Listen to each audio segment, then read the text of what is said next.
السلام علیکم ورحمۃ اللہ وبرکاتہ۔ الحمدللہ رب العالمین، واشهد ان لا الہ الا اللہ وحدہ لا شریک لہ، واشهد ان محمدا عبدہ ورسولہ، صلوات اللہ وسلامہ علیہ وعلی آلہ وعلی اصحابہ ومن اہتدی بہدیہ واستنى بسنتہ الی یوم الدین، وبعد۔ معزز ناظرین و مشاہدین و سامعین، لگاتار اللہ تعالیٰ کے فضل و کرم سے اللہ کے رسول صلی اللہ علیہ وسلم کے آخری نبی جناب عربی محمد رسول اللہ صلی اللہ علیہ وسلم کی مبارک سیرت اور آپ کی زندگی کے اہم چیدہ بڑے بڑے واقعات بیان کیے جا رہے ہیں۔ ان تمام واقعات اور حالات کے بیان کرنے میں جس کتاب پر سب سے زیادہ میرا اعتماد دار و مدار ہے وہ کتاب ہے الرحیق المختوم۔ غالباً اس سے پہلے بھی میں نے اس کتاب کا تذکرہ کیا تھا درس کے شروع میں، کیونکہ یہ کتاب اپنے موضوع پر بہت ہی مفید اور جامع ہے اور اسے ہر گھر کی زینت ہونی چاہیے۔ عالم اسلام میں اول انعام یافتہ کتاب الرحیق المختوم، جو اصل میں عربی زبان میں لکھی گئی تھی، ہندوستان کے مشہور عالم علامہ صفی الرحمن مبارک پوری رحمۃ اللہ علیہ نے کتاب لکھی تھی اور اس کا خود انہوں نے اردو میں ترجمہ بھی کیا، اور وہ کتاب کے کئی نسخے اب تک شائع ہو چکے ہیں، عربی زبان میں بھی، اردو زبان کے اندر بھی، اور انگلش میں بھی اس کتاب کا ترجمہ ہوا ہے۔ تو یہ کتاب اپنے موضوع پر اچھوتی ہے، انتہائی مفید اور جامع ہے، اور اسی کتاب پر میرا زیادہ تر اعتماد ہے۔ کتاب یعنی جو واقعات کا تسلسل اور ترتیب ہے، بہت ہی بہترین انداز میں انہوں نے کتاب ترتیب دی اور لکھی ہے، اور جو اس موضوع پر کتابیں ہیں ان تمام کتابوں سے استفادہ کرتے ہوئے انہوں نے کتاب ترتیب دی ہے۔ ہر کتاب کے اندر بہت ساری اچھائیاں ہوتی ہیں، کچھ نہ کچھ اس کے اندر خامیاں بھی ہوتی ہیں، تو ایسا نہیں ہے کتاب مکمل ہے اپنے موضوع کے لحاظ سے۔ اس پر بھی کچھ اعتراضات کیے گئے ہیں، کچھ ایسے واقعات جو ثابت نہیں ہیں ان کو بیان کر دیا انہوں نے، منکر روایتیں، کچھ موضوع روایتیں، لیکن بالجملہ یہ کتاب اپنے موضوع پر بہت ہی مفید ہے اور معتمد ترین کتابوں میں سے سیرت کے موضوع پر یہ کتاب ہے الرحیق المختوم۔ گزشتہ درس میں ہماری گفتگو یہاں تک پہنچی تھی کہ آپ کے چچا ابو طالب نے بنو ہاشم اور بنو عبد المطلب کو جمع کیا اور کہا کہ اب تک میں اکیلا تنہا اپنے بھتیجے کا دفاع کرتا تھا، اب میں بوڑھا ہو چکا ہوں، اب آپ لوگوں کی بھی مدد کی ضرورت ہے۔ تو سارے لوگ تیار ہو گئے۔ تو یہ واقعہ مشرکین کے لیے بڑا دھچکا لگا، اور اس سے پہلے بھی کچھ واقعات پیش آ گئے جس سے مشرکین کو کافی دھچکا لگا اور اس میں انہیں اپنی ہزیمت کا احساس ہونے لگا۔ انہی میں سے ایک واقعہ یہ تھا جس سے پہلے بیان ہو چکا کہ یہ لوگ حبشہ گئے تھے، حبشہ سے ناکام واپس ہوئے اور وہاں کے بادشاہ نے مسلمانوں کو واپس نہیں کیا۔ نمبر 2 حضرت حمزہ رضی اللہ تعالیٰ عنہ کا قبول اسلام۔ نمبر 3 عمر رضی اللہ تعالیٰ عنہ کا قبول اسلام۔ ایسے ہی نمبر 4 انہوں نے جو بھی مطالبات اور تجویزیں ہمارے نبی صلی اللہ علیہ وسلم کے سامنے پیش کی، آپ نے ان تمام تجویزوں کو مسترد کر دیا اور کہا کہ اس پر کسی طریقے سے عمل نہیں کیا جا سکتا۔ 5ویں جو چیز تھی وہ یہ کہ بنو ہاشم اور بنو عبد المطلب کا مل کر کے عہد و پیمان کرنا کہ ہم اللہ کے رسول صلی اللہ علیہ وسلم کا دفاع کریں گے۔ یہ کچھ ایسے واقعات تھے جسے انہیں کافی تکلیف پہنچی یا دھچکا لگا، اس لیے انہوں نے سوچا کہ اب ہمیں اس کے لیے اور کسی بڑے پلان کی ضرورت ہے اور فیصلہ کن جنگ کرنے کی یا فیصلہ کن ہمیں کوئی رائے لینے کی ہمیں ضرورت ہے۔ اس کے لیے انہوں نے کیا کیا کہ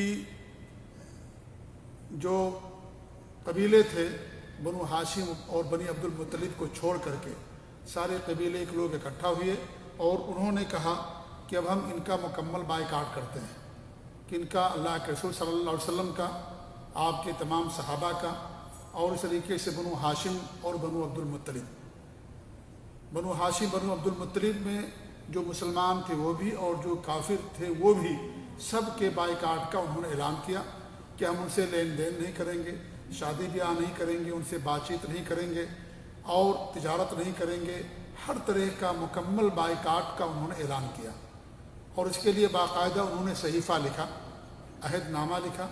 اس عہد نامے کو انہوں نے کعبۃ اللہ کے اندر لٹکا دیا، اور یہ کہا کہ جب تک یہ لوگ نبی اکرم صلی اللہ علیہ وسلم کو قتل کے لیے ہمارے حوالے نہیں کریں گے، اس وقت تک ان سے مکمل طور پر بائیکاٹ کیا جائے گا۔ یہ بخاری اور مسلم کی حدیث کے اندر موجود ہے، اور وہ صحیفہ لکھ کر کے، عہد نامہ لکھ کر کے خانہ کعبہ کے اندر انہوں نے لٹکا دیا۔ اس کا جو لکھنے والا تھا اس کا نام تھا بغیض بن عامر، جس نے یہ عہد نامہ لکھا۔ اور بھی لوگوں کے نام بتائے گئے، ہو سکتا ہے کئی عہد نامے لکھے گئے ہوں، لیکن ہمارے نبی صلی اللہ علیہ وسلم نے اس آدمی پر بددعا فرمائی تو اللہ رب العالمین نے اس کے ہاتھ کو شل کر دیا۔ جب بائیکاٹ کیا گیا تو اس کے نتیجے میں حالات انتہائی سنگین ہو گئے۔ جو بھی غلہ مکے کے اندر آتا تھا، مکہ کے مشرکین بھاری قیمت دے کر کے غلہ خرید لیتے تھے، اور آپ تک یا جو بھی محصور تھے شیب ابی طالب میں، یہ سارے لوگ شیب ابی طالب یعنی ابو طالب کی گھاٹی میں محصور ہو گئے، بنو ہاشم اور بنو عبد المطلب کے لوگ۔ تو جو بھی مکے کے اندر سامان آتا یہ خورد و نوش کا، کھانے پینے کا، تو مکہ کے مشرکین اسے خرید لیتے، اور آپ صلی اللہ علیہ وسلم تک کھانا یا کھانے پینے کی چیزیں، سامان آپ تک نہیں پہنچتا تھا۔ یہاں تک کہ فقر و فاقہ کا عالم یہ ہو گیا کہ چمڑے کھانے پر مجبور ہو گئے، درخت کے پتوں کھانے پر مجبور ہو گئے، اور جو چھوٹے چھوٹے بچے تھے، عورتیں تھیں، ان کے بلکنے کی، رونے کی آواز بھی شیب ابی طالب سے باہر تک سنائی دیتی تھی۔ اور یہ بائیکاٹ مکمل 3 سال تک چلتا رہا، نبوت کے 7ویں سال سے لے کر کے نبوت کے 10ویں سال تک، مکمل 3 سال تک لوگوں نے اس طرح کا ظالمانہ رویہ ہمارے نبی صلی اللہ علیہ وسلم کے ساتھ، اور آپ پر جو ایمان لانے والے تھے ان کے ساتھ، اور جن لوگوں نے بھی آپ کا ساتھ دیا، آپ کا دفاع کیا، سب کے ساتھ ان لوگوں نے اس قدر ظالمانہ اور معاندانہ رویہ اختیار کیا کہ 3 سال تک باقاعدہ ان کا یہ بائیکاٹ چلتا رہا۔ اس دوران کچھ لوگ تھے جن کے اندر کچھ انسانیت باقی تھی، غیر مسلموں ہی میں سے، مشرکین میں سے، وہ چپکے چپکے کبھی کبھی ہمارے نبی صلی اللہ علیہ وسلم اور ابو طالب کے پاس کچھ کھانے پینے کی چیزیں پہنچا دیا کرتے تھے۔ اسی میں سے ایک شخص تھے جن کا نام تھا ہشام بن عمرو، یہ بعد میں مسلمان ہو گئے فتح مکہ کے موقع پر۔ ہشام بن عمرو بڑے ہی فصیح اللسان شاعر تھے، قادر الکلام شاعر تھے۔ غزوہ بدر میں ان کو قید کیا گیا تو عمر رضی اللہ عنہ نے کہا کہ اس کی زبان کاٹ دو، کیونکہ یہ بہت زیادہ بات کرتا ہے۔ ہمارے بھی نے کہا چھوڑ دو، ہو سکتا ہے کبھی ہم کو اسلام کے لیے اس سے فائدہ۔ جب مکہ فتح ہوا تو ہشام بن عمرو نے اسلام قبول کر لیا، اور جب آپ صلی اللہ علیہ وسلم کی وفات ہوئی تو لوگ جب دین اسلام سے مرتد ہونے لگے تو ہشام بن عمرو نے مکہ کے لوگوں کو دین اسلام پر ثابت قدمی کے لیے رکھا، اور اپنی فصاحت کا، اپنی زبان کا اللہ کے دین کے لیے استعمال کیا، اور کہا کہ اے مکہ والوں، سب سے آخر میں تم نے اسلام قبول کیا ہے، ایسا نہ بن جاؤ کہ سب سے پہلے دین اسلام سے نکلنے والے بن جاؤ۔ بڑی مؤثر تقریر کی۔ اسی لیے جب آپ کی وفات ہوئی تو مکہ، مدینہ اور طائف، یہ 3 بستیوں کو چھوڑ کر کے تمام بستی کے لوگ دین اسلام سے عام طور پر مرتد ہو گئے تھے، لیکن مکہ کے لوگ مرتد نہیں ہوئے۔ ہشام بن عمر رضی اللہ تعالیٰ عنہ کھڑے ہوئے، ان کو نصیحت کی، پرزور نصیحت کی، اور لوگ دین اسلام پر قائم رہے۔ تو ہشام بن عمر اس وقت مسلمان نہیں ہوئے تھے، انسانیت تھی ان کے اندر، راتوں رات کبھی کبھی وہ کھانا پہنچا دیا کرتے تھے۔ ایسے ایک اور تھے حکیم بن حزام، جو حضرت خدیجہ رضی اللہ تعالیٰ عنہ کے بھتیجے تھے، یہ بھی کبھی کبھی رات کی تنہائی میں، سناٹے میں، اس شیب ابی طالب میں کھانے پینے کی چیزیں پہنچا دیا کرتے تھے۔ جب 3 سال گزر گئے تو ہشام بن عمرو نے کچھ لوگوں کو اکٹھا کیا اور کہا کہ ہم سب لوگ آرام سے کھاتے ہیں، پیتے ہیں، مزے کرتے ہیں، ہمارے ہی خاندان کے لوگ ہیں، ہمارے ہی قبیلے کے لوگ ہیں، اور اتنی تکلیفوں کا ان کو سامنا ہے کہ آپ لوگوں کا اس کا کچھ احساس نہیں ہوتا ہے۔ چند لوگوں کو انہوں نے اکٹھا کیا، اور اکٹھا کرنے کے بعد یہ فیصلہ ہوا کہ صحیفے کو ختم کر دیا جائے گا، اسے چاک کر دیا جائے گا، کیونکہ صحیفے سارے لوگ خوش نہیں تھے، سارے لوگ اس سے خوش نہیں تھے، مشرکین میں بھی سارے لوگ خوش نہیں تھے، کچھ لوگ تو مجبوراً اس صحیفے کو مانتے تھے، لیکن دل سے بہت سارے لوگ اس کے خلاف تھے۔ تو ہشام بن عمرو نے لوگوں کو تیار کیا اور فیصلہ کیا کہ کل جا کر کے اس صحیفے کو چاک کر دیا جائے گا۔ یہ لوگ خانہ کعبہ کے اندر داخل ہوئے۔ ابو جہل نے بہت چیخا، چلایا، شور مچایا، لیکن اس کی بات نہیں سنی گئی اور اس طریقے صحیفے کو چاک کیا گیا، جو 3 سال تک مسلسل آپ پر اور آپ کے ماننے والوں پر ظلم ہوتا رہا۔ اس کے تعلق سے کچھ باتیں تاریخ کے اندر بیان کی جاتی ہیں کہ دیمک نے صحیفے کو چاک کر کھا لیا تھا، اور وہ جگہ جہاں پر اللہ کا نام تھا، بسمک اللہم جہاں لکھا ہوا تھا، اس کو چھوڑ کر کے باقی تمام چیزوں کو اس نے چاٹ لیا تھا، کھا لیا تھا۔ تو یہ باتیں صحیح نہیں ہیں۔ یہ ہے کہ صحیفے کو ان لوگوں نے چاک کیا، جس کو ہشام بن عمرو نے چند لوگوں کو اکٹھا کیا اور اس طریقے سے صحیفہ جو ہے اسے پھاڑ دیا گیا۔ اس 3 سالہ مدت میں بھی ہمارے نبی صلی اللہ علیہ وسلم جب حج کا موسم آتا تھا تو آپ لوگوں کو دین کی دعوت دیتے تھے۔ ایسا نہیں تھا کہ آپ گھر کے اندر بیٹھے ہوئے تھے۔ اتنی ساری تکلیفیں، مصیبتیں اور پریشانیاں اور ظلم سہنے کے باوجود بھی آپ گھر میں نہیں بیٹھے رہتے تھے، بلکہ جب حج کا وقت آتا تھا تو آپ نکلتے تھے اور لوگوں کو جا کر کے دین کی دعوت دیا کرتے تھے۔ اس سے آپ اندازہ لگائیں کہ دین اسلام کتنی مشقتوں کے بعد ہم تک پہنچا ہے، کتنی تکلیفیں ہمارے نبی صلی اللہ علیہ وسلم نے اٹھائی ہیں۔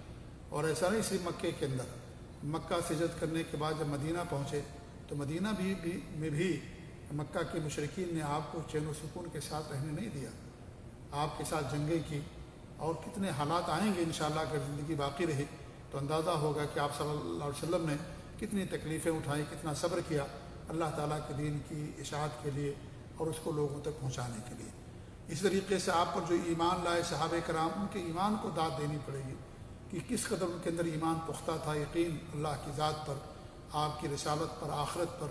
کتنی ساری تکلیفوں کے باوجود بھی کوئی بھی دین اسلام سے مرتد نہیں ہوتا تھا، کوئی بھی مرتد نہیں ہوتا تھا، چاہے وہ بڑے لوگوں میں سے ہو، عام لوگوں میں سے ہو، عورتوں میں سے ہو، مردوں میں سے ہو، بچوں میں سے ہو، جسے بھی اسلام کی یہ یعنی دولت مل جاتی تھی، اس دولت کو کسی بھی قیمت پر چھوڑنے کے لیے تیار نہیں ہوتا تھا۔ اتنی قربانیاں دی ہیں صحابہ کرام نے، اتنی قربانیاں دی ہیں ہمارے نبی صلی اللہ علیہ وسلم نے اور آپ پر ایمان لانے والے مومنین نے، تب جا کر کے دین اسلام دنیا کے اندر غالب ہوا۔ اللہ تعالیٰ چاہتا تو آپ کو یعنی ذرہ برابر چوٹ نہ آتی، لیکن یہ دین آزمائش کا ہے، اللہ تعالیٰ سب کی آزمائش کرتا ہے۔ اس میں ہمارے لیے درس اور عبرت اور نصیحت، ہمارے اور آپ کے لیے۔ ہمیں تھوڑی سی تکلیف پہنچتی، انسان واویلا مچاتا ہے، ہنگامہ کرتا ہے، شور کرتا ہے، اور اس طریقے سے ایسی باتیں کبھی کبھی زبان سے نکل جاتی ہیں جو اللہ کی نافرمانی کی باتیں ہوتی ہیں۔ کس قدر صبر کیا ہمارے نبی نے، صحابہ نے۔ تو یہ دین ہم سے چاہتا ہے ثبات، استقامت چاہتا ہے کہ انسان اپنے دین پر قائم رہے، ثابت قدمی اختیار کرے، کیونکہ دین اللہ رب العالمین کی سب سے عظیم دولت ہے۔ دنیا کی ساری دولتیں اس کے سامنے ہیچ ہیں، اس سے بڑی کوئی دولت نہیں ہے۔ سب سے بڑا انعام اللہ نے انسانیت پر جو کیا ہے وہ دین اسلام کی شکل میں کیا، اس سے بڑا کوئی انعام اور احسان نہیں ہو سکتا۔ اس لیے وہ خوش نصیب لوگ ہیں، سعادت مند ہیں جنہیں اللہ رب العالمین نے دین اسلام کی توفیق دی، اس پر قائم رہیں اور اسے اس پر ڈٹے رہیں، اور یہ سمجھیں کہ اللہ رب العالمین کا سب سے بڑا احسان، اللہ کا شکر ادا کریں تاکہ اللہ رب العالمین اور ہمیں استقامت عطا فرمائے۔ بہرحال 3 سال تک یہ ظالمانہ بائیکاٹ آپ کے ساتھ کیا گیا، اور اس کے بعد اللہ رب العالمین کی طرف سے مدد آئی اور اس طریقے سے یہ بائیکاٹ ختم ہوا، اور پھر آپ اور آپ کے ساتھ جو محصور تھے شیب ابی طالب میں، وہ لوگ باہر نکلے۔ اللہ کے رسول صلی اللہ علیہ وسلم جب باہر نکلے تو آپ نے قریش پر دعا فرمائی اور کہا کہ جس طریقے سے یوسف یعنی کے زمانے میں 7 سال تک قحط سالی رہی، اس طریقے سے قحط سالی کی آپ نے دعا فرمائی۔ اللہ رب العالمین نے آپ کی دعا قبول فرمائی، اور پورا قریش، پورے مکہ کے لوگ قحط سالی کا شکار ہو گئے، یہاں تک کہ وہ لوگ بھی چمڑے کھانے پر، ہڈیاں کھانے پر مجبور ہو گئے۔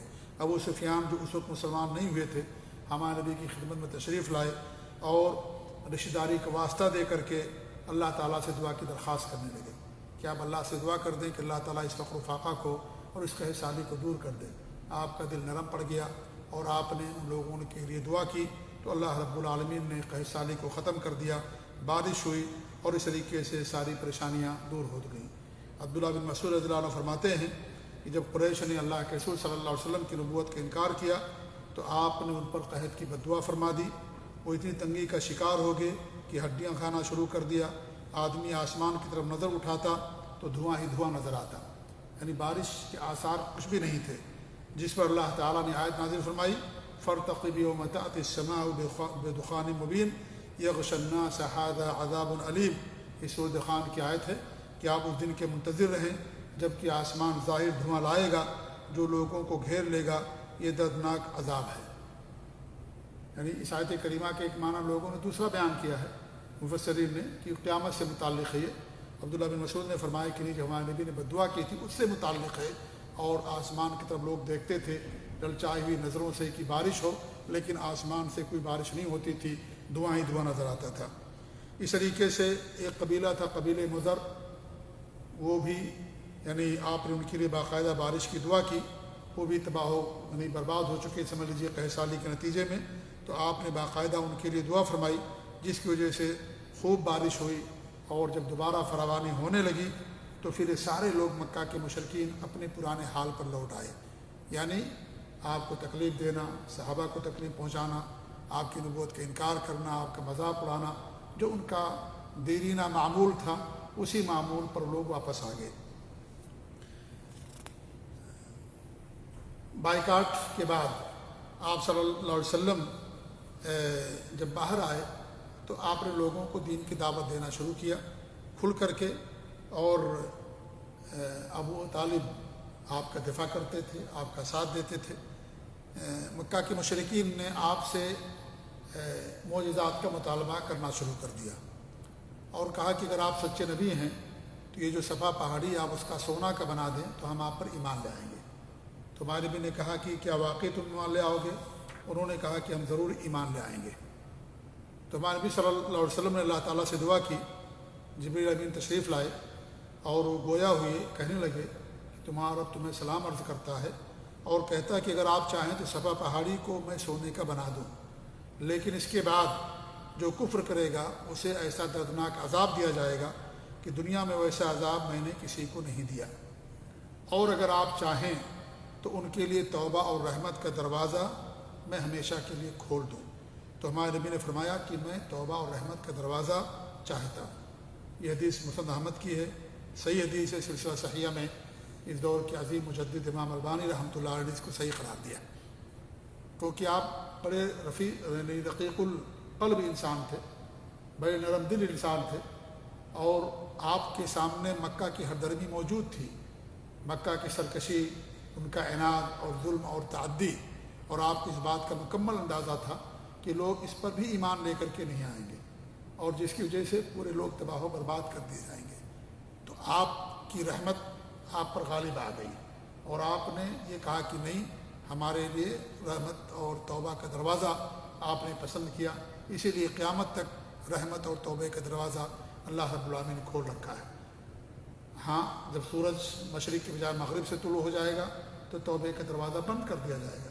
اس سے پہلے تک توبہ کا دروازہ اللہ رب العالمین نے سب کے لیے، ہر شخص کے لیے، ہر مسلمان، ہر کافر، ہر مشرک، ہر انسان کے لیے توبہ کا دروازہ اللہ رب العالمین نے کھول دیا.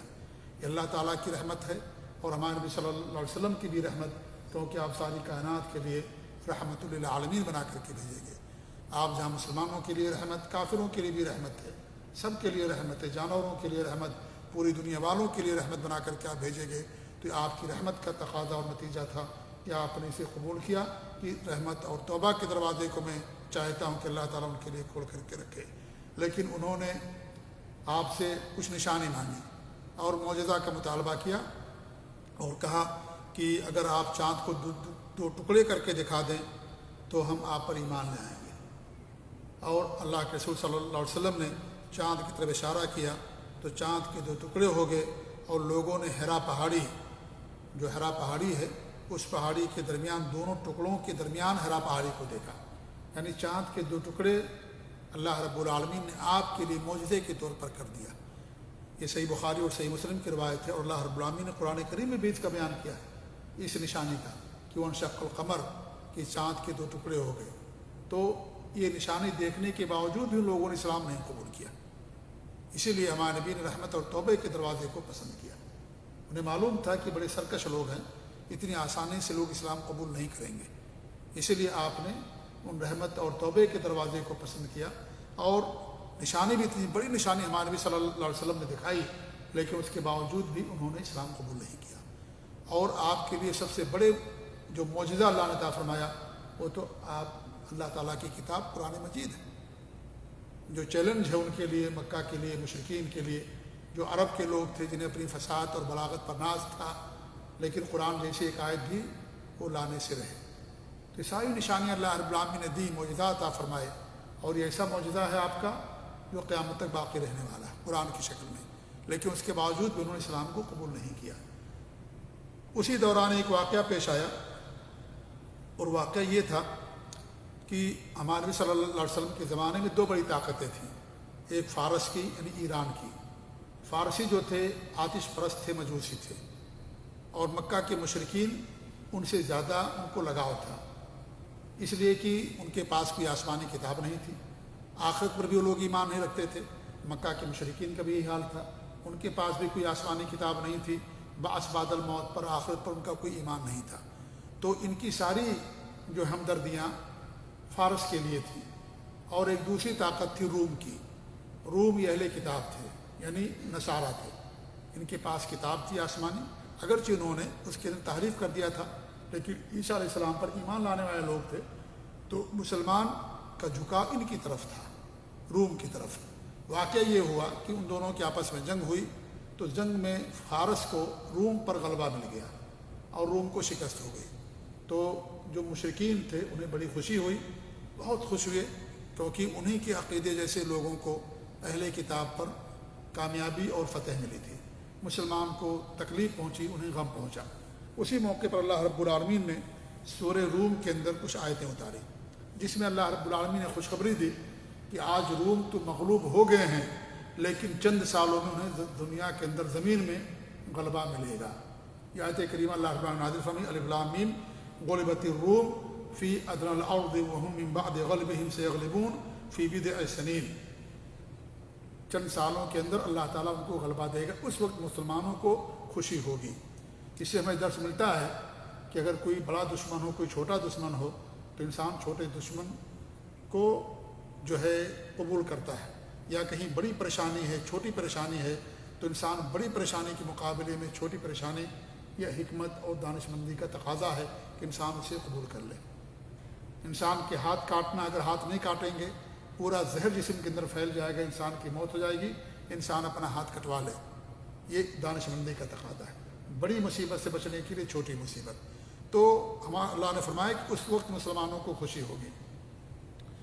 ابوبکر صدیق رضی اللہ تعالیٰ عنہ مکے کے اندر جا رہے تھے، یہ آیت کریمہ نازل ہوئی، اس کی تلاوت کر رہے تھے، تو مکہ کے مشرکین نے پوچھا کہ آپ کو یقین ہے کہ روم کو غلبہ مل جائے گا؟ کہا ضرور ملے گا، اللہ تعالیٰ کا وعدہ، اللہ کا وعدہ سچا ہوتا ہے۔ کہا چلو ہم لوگ شرط لگا لیتے ہیں، کچھ پیسے آپ بھی رکھیں، کچھ پیسے ہم رکھتے ہیں، شرط لگا لیتے ہیں۔ کہا چلیے شرط لگا لیتے ہیں۔ شرط لگایا، اس وقت شرط لگانا حرام نہیں تھا، بعد میں حرام قرار دیا گیا۔ تو شرط لگایا انہوں نے، تو بدع کا اللہ کے سنے اللہ رب العالمین نے استعمال کیا، فی بضع سنین۔ بدع کا مطلب ہوتا ہے 3 سال سے لے کر کے 9 سال تک کو بدع کہا جاتا ہے، ٹھیک ہے؟ تو اللہ رب العالمین نے نہیں بتایا کہ 6 سال میں، 7 سال میں، نہیں، فی بضع سنین، چند سالوں میں۔ اور بدع کا لفظ 3 سال سے لے کر کے 9 سال تک کے لیے استعمال ہوتا ہے۔ جب شرط لگانا شروع کیا گیا تو مشرکین نے کہا کہ کتنے سال کی شرط لگاتے ہیں؟ کہا 5 سال۔ کہا تم 6 سال کی لگا لیتے ہیں، 6 سال کی شرط لگا دیا۔ جب 6 سال مکمل ہو گئے تو فارس پر ان کو غلبہ نہیں ملا، رومیوں کو، تو حضرت ابوبکر صدیق رضی اللہ تعالیٰ عنہ جو شرط لگائے تھے ہار گئے، اللہ کے رسول کے پاس آئے۔ تو جب 7واں سال آیا تو 7ویں سال یعنی اس واقعے کے 7 سال کے بعد کیا ہوا، مکہ کے جو مشرکین تھے، یہ جو فارس تھے، ان کو شکست ہو گئی اور روم کو غلبہ ملا۔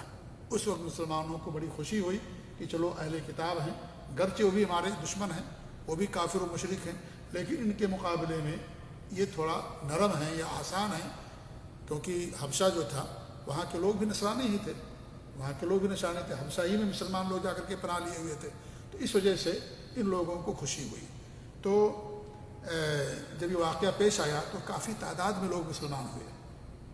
جب یہ واقعہ پیش آیا اس وقت کافی تعداد، جب رومیوں کو جو غلبہ ملا فارس پر تو کافی تعداد میں لوگ پیش آئے. یہ ترمذی کی روایت ہے اور امام البانی نے اس کو حسن قرار دیا ہے. شعب ابی طالب سے نکلنے کے بعد ابو طالب کی عمر تقریباً 80 سال تھی، اور وہاں سے نکلنے کے بعد انہیں بیماری نے پکڑ لیا. 80 سال کی عمر ہو گئی تھی، بوڑھے تھے، بیماری نے پکڑ لیا ان کو، اور کافی مسلسل مصائب اور آلام کا سامنا بھی کرنا پڑا. پورے مکہ کے جو قبیلے تھے سب سے دشمنی انہوں نے مول لی اپنے بھتیجے نبی اکرم صلی اللہ علیہ وسلم کی وجہ سے. تو جب وہ بیمار ہو گئے تو جو مکہ کے بڑے بڑے لوگ تھے ہمارے ابو طالب کے پاس آئے، اور آ کر کے ان سے کہنے لگے، یا انہوں نے سوچا کہ اگر ابو طالب کی وفات ہو گئی اور اس کے بعد ہم سے محمد صلی اللہ علیہ وسلم کو کوئی نقصان پہنچے گا تو ہماری بڑی بدنامی ہوگی. لوگ کہیں گے جب تک چچا زندہ تھا ان لوگوں نے کچھ نہیں کیا، اور چچا کی وفات کے بعد انہوں نے ان کو قتل کر دیا یا اور گھر سے نکال دیا، مکے سے نکال دیا، تو ہماری بڑی بدنامی ہوگی. اس لیے ایسا کرتے ہیں، چلتے ہیں ان کی زندگی ہی میں ہم ان سے کچھ عہد کر لیتے ہیں، معاہدہ کر لیتے ہیں. یہ لوگ گئے، جو قریش کے بڑے بڑے سردار تھے، ابو جہل بھی تھا، بڑے بڑے لوگ تھے، وہ لوگ ابو طالب کے پاس گئے. ابو طالب بیمار تھے، 80 سال ان کی عمر ہو گئی تھی، اور 3 سال تک بڑی پریشانی میں زندگی گزری ان کی. تو ان سے کہنے لگے کہ دیکھیے ہم آپ کے پاس ایک تجویز لے کر کے آئے ہیں، اور وہ تجویز آپ نے بھتیجے کے سامنے پیش کر دیں.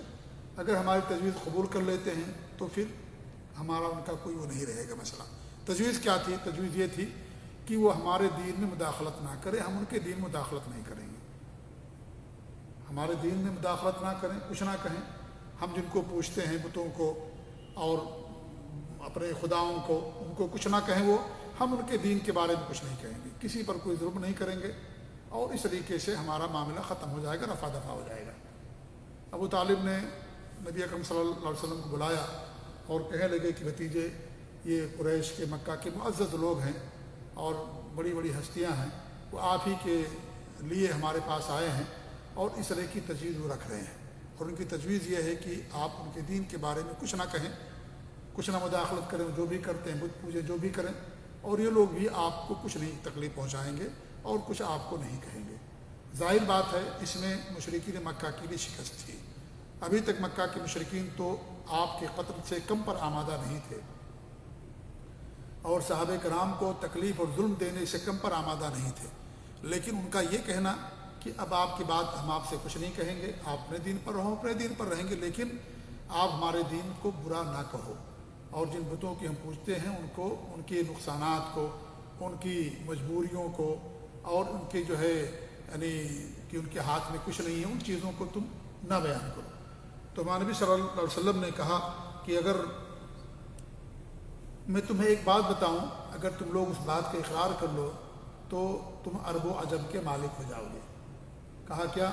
کہا لا الہ الا اللہ کا اقرار کر لو، تملک العرب والعجم، عرب و عجم کے مالک ہو جاؤ گے.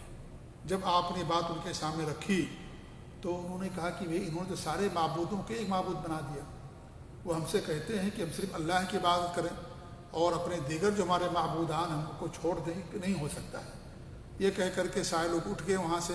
ابو جہل بھی تھا، وہ بھی اٹھ گیا اور کہا کہ جاؤ ہم اپنے باپ دادا کی دین ہی پر قائم رہیں گے یہاں تک کہ اللہ ہمارے اور تمہارے درمیان فیصلہ کر دے. دیکھیے مکہ کے مشرکین شرک کرتے تھے لیکن اللہ پر ان کا ایمان تھا. یہ سارے واقعات اس بات پر دلیل ہیں، گواہ ہیں کہ اللہ کی ذات پر ان کا ایمان تھا. اپنے بچوں کا عبداللہ نام رکھتے تھے. آپ دیکھیں انہوں نے کہا کہ اللہ ہمارے درمیان فیصلہ کرے گا. گڑبڑی کہاں تھی؟ گڑبڑی یہ تھی کہ اللہ تعالیٰ کی صرف بھی بات نہیں کرتے تھے، اللہ کے ساتھ ساتھ دوسروں کی بھی بات کیا کرتے تھے. اللہ کے ساتھ ساتھ دوسروں کی بھی بات کرتے تھے، بتوں کی بھی اور فرشتوں کی، اور اس طریقے سے اور بھی لوگوں کی جو ان کے بڑے بڑے ہوا کرتے تھے، یہ بھی ان کے یہاں تھا. ان کا واسطہ لیتے تھے، ان کا وسیلہ لیتے تھے. یہ ان کے یہاں گڑبڑی تھی. اللہ کو رب مانتے تھے، خالق مانتے تھے، مالک مانتے تھے. اللہ رب العالمین کو بارش برسانے والا مانتے تھے، پیدا کرنے والا مانتے، سب کچھ مانتے تھے. لیکن عبادت صرف اللہ کی نہیں کرتے تھے. کہتے تھے کہ اور بھی لوگ ہیں ان کی بھی عبادت کر کے ہم اللہ کو خوش کریں گے، اور ان کی بات، ان کے اللہ کے ساتھ ساتھ ان کی بھی بات کیا کرتے تھے. اس لیے وہ لوگ طواف بھی کرتے تھے، خانہ کعبہ کا طواف کرتے تھے، عمرہ کرتے تھے، حج کرتے تھے، قربانیاں کرتے تھے۔ یہ حضرت ابراہیم علیہ السلام کے دین کا کچھ بقایا تھا جو ان کے اندر باقی تھا، کہ باقاعدہ ساری چیزیں کیا کرتے تھے وہ لوگ، قربانی کرتے تھے، اللہ کے نام پر ذبح کرتے تھے، خانہ کعبہ کا طواف کرتے تھے، لیکن اور دیگر عبادات، سجدے کرنا، جا کر کے درختوں کا، بتوں کا، اور اس طریقے سے غیر اللہ کے نام پر نظر و نیاز کرنا، اور اس طریقے سے دوسروں کو پکارنا، یہ بھی تھا، ساتھ ساتھ یہ بھی ان کے یہاں چیزیں پائی جاتی تھیں۔ تو انہوں نے کہا کہ انہوں نے سارے معبودوں کو ایک بنا دیا، اگر اللہ پر ایمان لائیں گے تو ہمیں سارے معبودوں کو چھوڑنا پڑے گا، ہم ان کی بات نہیں کر سکیں گے۔ یہ کہہ کر کے لوگ چلے گئے تو اللہ رب العالمین نے سورہ صاد کے اندر 7 آیتیں اتاری، 7 آیتیں اتاری، جس میں اللہ رب العالمین نے فرمایا کہ صاد والقرآن ذی ذکر بل الذین کفروا فی عزۃ و شقاق کما اہلکنا من قبلہم من قرن فنادوا ولا حین مناص وعجبوا ان جاءهم منذر منهم وقال الكافرون هذا ساحر كذاب اجعل الآلهة إلها واحدا ان هذا لشيء عجاب وانطلق الملأ منهم ان امشوا واصبروا على آلهتكم ان هذا لشيء يراد ما سمعنا بهذا في الملة الآخرة ان هذا الا اختلاق۔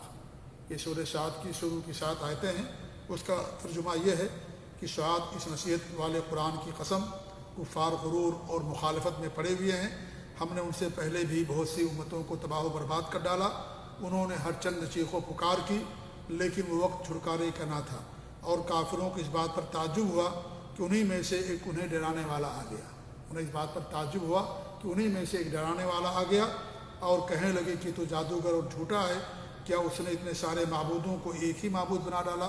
واقعی یہ بہت ہی عجیب بات ہے کہ سارے معبودوں کو چھوڑنے کی اس نے دعوت دی اور کہا کہ سب کو چھوڑ کر کے ایک رب پر ایمان لاؤ اور ایک رب کی عبادت کرو۔ ان کے سردار یہ کہتے ہوئے چلے کہ چلو جی اور اپنے معبودوں پر جمے رہو، یقیناً اس بات میں تو کوئی غرض ہے، ہم نے تو یہ بات پچھلے دین میں بھی نہیں سنی، کچھ نہیں ہے تو صرف من گڑت ہے، یعنی سمجھتے تھے کہ نیا دین ہے، حالانکہ دین اللہ کا پرانا، حضرت آدم علیہ السلام نے اللہ نے یہی دین بھیجا، یہ کوئی نیا دین نہیں تھا، ابراہیم علیہ السلام کا دین یہی تھا، ایک اللہ کی بات کرنا۔ مکہ کے مشرکین کے جو پہلے حضرت ابراہیم علیہ السلام کے زمانے میں سب کا دین وہی تھا، انہوں نے یعنی ایک اللہ پر ایمان اور اس کی بات کرنا، لیکن یہ ان کا جھوٹ تھا کہ تو نیا دین ہے، نئی چیز لے کر کے آئے ہیں، حالانکہ نیا دین نہیں تھا، تو دین اللہ رب العالمین نے حضرت آدم سے شروع کیا تھا۔ تو اس طرح کے واقعات پیش آئے۔ اس کے بعد اور جو واقعات ہیں کہ ابو طالب کی وفات ہو جاتی ہے، اس کے بعد اور پھر حضرت خدیجہ کی وفات ہوتی ہے، انشاءاللہ ان دونوں واقعات کو اگلے درس میں انشاءاللہ ہم بیان کرنے کی کوشش کریں گے۔ اللہ تعالیٰ سے دعا کہ اللہ رب العالمین ہمیں دین پر استقامت عطا فرمائے، اللہ تعالیٰ پہ نبی کی سیرت پاک ہمیں سمجھنے، سمجھانے اور اس پر عمل کرنے کی توفیق دے، آمین۔ جزاکم اللہ خیر، وصلی اللہ علیہ محمد وعلی آلہ وصحبہ اجمعین، والسلام علیکم ورحمۃ اللہ وبرکاتہ۔